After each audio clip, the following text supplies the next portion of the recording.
Hello everyone, welcome back to the Top 10 Most Awesome channel. People have seen the past and the future, and there are tons of telltale photographs and films. Here are the top 10 clearest signs of real-life time travel found in the history. Be sure to watch the video till the end because there is an amazing incident. So let's get started. Number 10, 1928 cell phone lady. A woman walks through a film premiere crowd in Los Angeles talking on her cell. Not so remarkable until you consider the year is 1928. The clip from bonus material on a DVD of Charlie Chaplin's The Circus hit the internet in 2010. Never mind the obvious questions about non-existent satellites and cell towers back in the Jazz Age. The device was most likely an early hearing aid.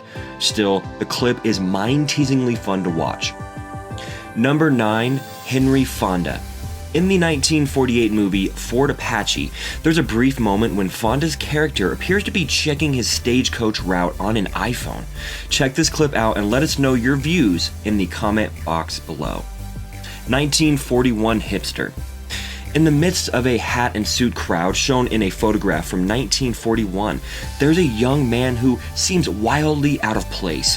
He's wearing new wave sunglasses, what appears to be a t-shirt, and he's holding a portable camera. Turns out the sunglasses were unusual but not unknown at the time. The tee was a leather sweater and the camera was a Kodak folding pocket model. Still, that was 10 years before the concept of a teenager was born, so give the young dude props for being ahead of his time in self-expression. Number 7. Man meets himself. Unrealistic things happen with 36-year-old Håkan Nordqvist of 30th of August 2006 while he was passing through the tunnel of his home to fix some kitchen problems. At the end of the tunnel, he realized that he had landed up in future 2043 in fact, because he met himself there, an old man Håkan Nordqvist, 72-year-old self. They even had the same tattoo. Of course, the future guy tattoo had faded a little bit more. They even took a selfie together. Are you also amazed by this? If yes, then like and share the video and subscribe to our channel. Do not forget to press the notification bell to never miss out on anything from us. Now moving on, number 6, the man from Torrid. This one is a really strange account which remains unanswered. The story goes like this. On a hot afternoon in July 1954, a man arrived at the Haneda Airport, also known as the Tokyo International Airport. Described to be a Caucasian man with a beard, this man is known to have been French, but he was pretty fluent in other languages as well, including Japanese. Now, there are a couple of versions to the story. Some say that the man handed over his passport to be stamped by the Japanese immigration officials, where the officers realized that while the passport seemed perfectly fine, the country where it was issued, Torrid, did not exist in real life. In another version, the man mentioned that he was from Torrid, and when the officers didn't believe him, he showed his passport. Either way, the man tried his best to convince the officers that Torrid does, in fact, exist in real life. He claimed that it was located between France and Spain. He claimed that his hometown wasn't new either, and said it had been around for the last 1,000 years. Eventually, when the man was shown a world map, he pointed to the area which is currently the Principality of Andorra. He genuinely seemed confused as to why the authorities were hell-bent on calling this place Andorra. Eventually, the immigration officers arrested the man on suspicions of being a criminal. To interrogate him further and figure out what in God's name was going on, he was shifted to a hotel nearby. 2 guards were positioned outside his room. But what happened next when they went back to check on the man? Poof, vanished. There were no signs of his escape. Even the documents he was carrying with him could have been used as evidence of this man's existence disappeared as well. Could he have been a man from the future? Or more interestingly, could he be living in a parallel universe where Andorra is known as Torrid? More logically, all this could also be the work of a talented storyteller. Unfortunately, there's no way to tell. Number 5. The news broke 11 years before it actually happened. News agencies would kill for a story 11 years ahead of time. But honestly, if this were to happen to me, I'd totally lose my marbles. This spine-chilling story was a part of the book The Little Giant Book of Eerie Thrills and Unspeakable Chills, written by Ron Edwards, C.B. Colby, John Macklin. According to the authors, back in 1932, newspaper reporter J. Bernard Hutton and photographer Joachim Brandt were sent to a feature story on a Hamburg shipyard in Germany. After completing their assignment, just as they were about to leave the premises, they heard the sound of an aircraft engine only to look up and see the sky full of fighter planes. The anti-aircraft batteries opened fire and bombs started going off. All of a sudden, this place had become a war zone. Things were exploding, buildings were collapsing, there was death and chaos everywhere. Before rushing out to save their lives, Hutton asked a security guard if there was something they could do to help out. But when he asked, they were immediately told to leave the area. As the two drove into Hamburg, things changed. The sky cleared up and everything was back to being normal. There was no blood or violence. Buildings were fine. No one seemed to panic. It was as if nothing happened. When Hutton and Brandt looked behind towards the shipyard, they couldn't spot anything wrong with it. No damage, no smoke coming from the buildings. Shocking. The newspaper office obviously did not believe the two. Even the pictures that Brandt had been taking during the attack showed everything to be normal. The shipyard looked as good as new. Their colleagues dismissed their claim by deciding that they must have stopped on their way for a drink and it was alcohol making them see these things. Bernard Hutton later moved to London just before the Second World War began. In 1943, what he read in a newspaper one morning almost made his heart stop.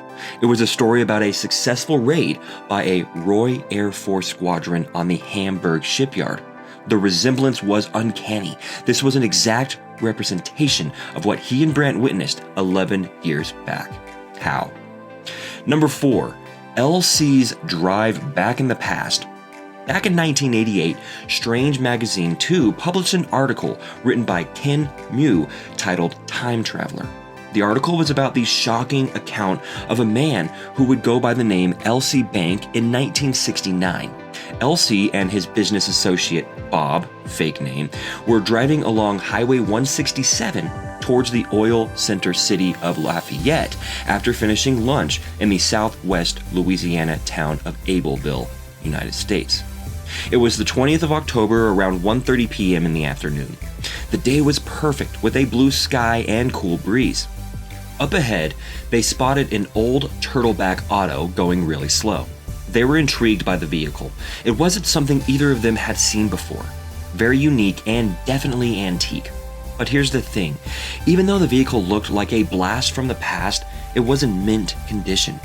The two overtook the vehicle, but not before slowing down right next to it to check it out in detail. The car had a very distinct, large, bright orange license plate with the year 1940 clearly printed on it, which was quite odd because antique cars like the one in question weren't allowed to be driven on the road unless it was being used for a ceremonial parade. Things just got weirder from there. The person driving the car was a young woman dressed in what appeared to be a vintage dress from the 40s, complete with a hat and a fur coat.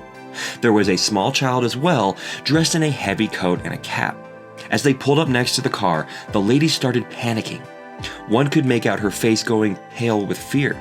She frantically started looking back and forth as if she was in the middle of somewhere unknown, as if she really needed some help.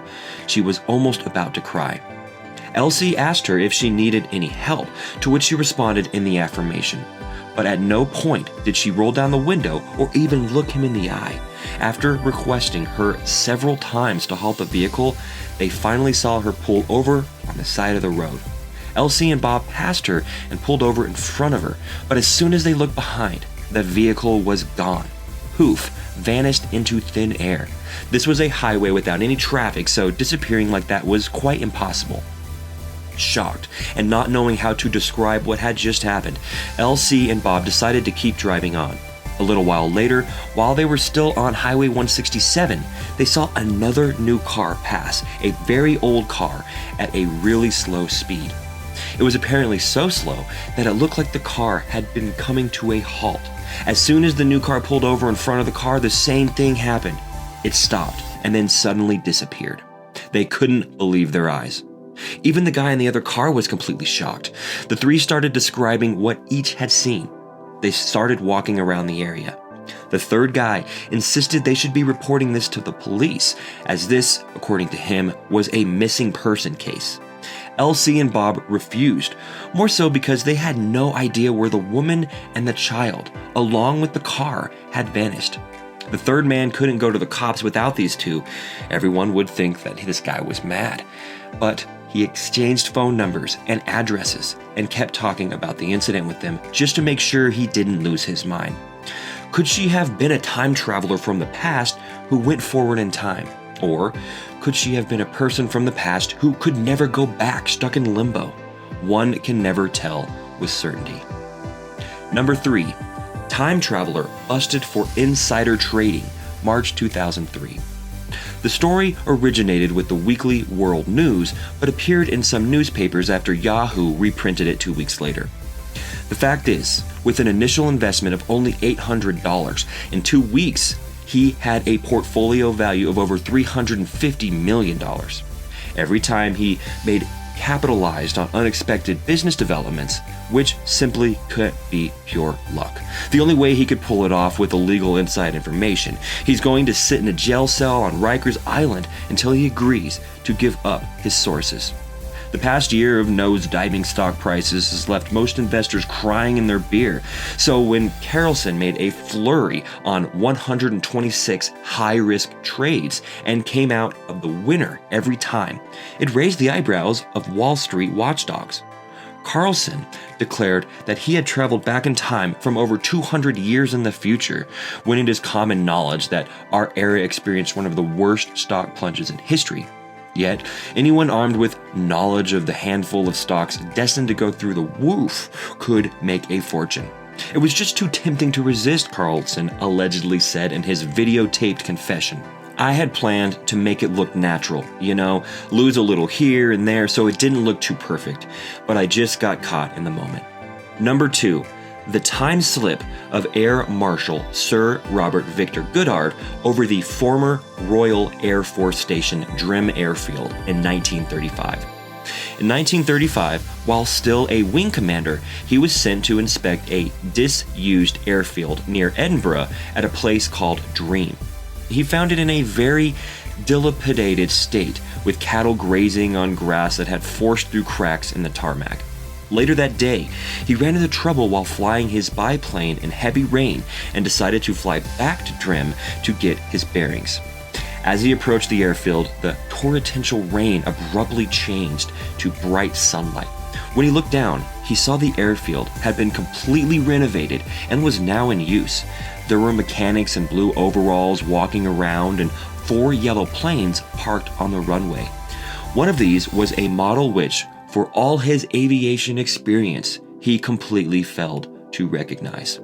Finally, the jaw-dropping real-time travel case is here to amaze you. Number 1. A man who had mysteriously disappeared 74 years earlier reportedly turned up in New York City in 1950, yet he hadn't aged a day. In 1950, a New York City police officer who was working on missing persons cases examined the body of an approximately 30-year-old man that was brought into the morgue. The man had shown up in the middle of Times Square at 11:15 p.m. that evening, gawking and looking around at the cars and up at the signs like he'd never seen them before, then was quickly hit and killed by a cab when he tried to cross the street against the traffic lights. The pockets of the deceased clothing held multiple pieces of coinage and currency of forms that had not been produced for several decades, yet many of them were in mint condition. His possessions also included items from types of businesses that no longer existed in New York City, i.e. a bill from a livery stable and a brass slug from a saloon, a letter postmarked in 1876, and cards bearing the name Rudolph Fentz with an address on 5th Avenue. Further investigations turned up no listings for a Rudolph Fentz in New York City phone directories. The Fifth Avenue address listed on the dead man's cards had been a business rather than a residence for many years, and no one there had heard of Rudolph Fentz. The deceased's fingerprints matched none on file, and no current missing persons reports or inquiries fit the details of the body in the morgue. Moreover, the dead man's clothes appeared to be about 75 years out of date in style. His apparel bore tags with the name and address of a tailor whom no one had ever heard of, and his hat bore a tag from a store that had been gone out of business many years earlier. The investigating officer finally turned up a listing in an old phone directory for a Rudolph Fentz Jr., a man in his 60s who had passed away 5 years earlier. His widow had since moved to Florida, but by mail she supplied the information that her husband's father, Rudolph Fentz, had disappeared sometime in the 1870s, having gone out for a walk around 10 p.m. one evening and never returned. A search of the missing persons file for 1876 turned up a report for a Rudolph Fentz, whose clothes and address corresponded to those of the man killed in Times Square in 1950. Hope you like our picks, guys. For more such amazing mysteries, watch our video, Top 10 Most Awesome Mysteries in the World. I will see you in the next one. Thanks for watching.